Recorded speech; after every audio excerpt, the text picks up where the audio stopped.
Hi everyone, we're back and we're going to give a little bit of an overview of the wheat conditions in the 2019-2020 season. So I'm here with Romulo and I think we'll go around the state and give just an update by region. And I think we'll start at the South Central region. So what did we see this year? Definitely, Kelsey. So in South Central Kansas this year, they actually had a very good growing conditions pretty much throughout the season, right? They had a good establishment in the fall.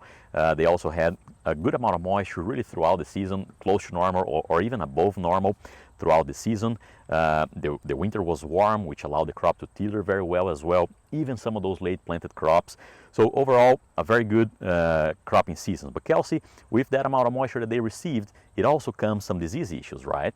Absolutely. So that's where we started to see some fusarium head blight. So it didn't reach really economic levels like we see in some years where there are discounts, large-scale discounts, but we did see some fusarium head blight, and that's when we first started to see stripe rust come on. So that it did come on a little later than usual, but it took off in some fields, so there was some loss due to stripe rust. Another concern that we have for this south central part of the state are some of the seed-borne diseases like common bunt and loose smut, which seem to be accumulating a little bit more than in the past. So that's going to be an area where we might start to think about seed treatments just because of the higher than usual levels that we saw.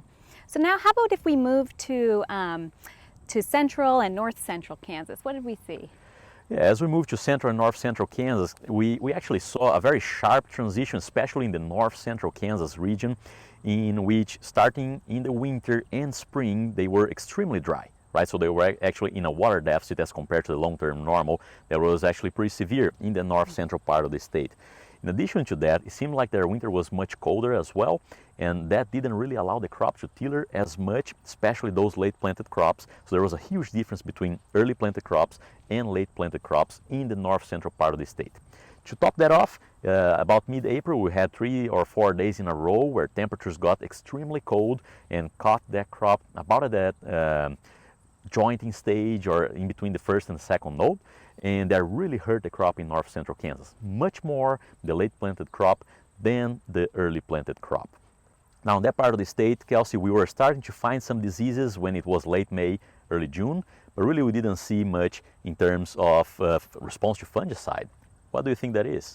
Yeah, so in this part of the state, especially in the north central region, we started to see stripe rust. The reports were late, and I think it warmed up quick enough that it just wasn't favorable for that stripe rust to take off. So we found it at trace levels, but it didn't become epidemic. So that was good news for the crop in that region. When we moved down into central Kansas, we had some pockets of rainfall that led to pretty bad septoria and tan spot infections. So those are going to be the biggest concern in regions that had high residue and high moisture. So that's what we were most concerned about there in central Kansas.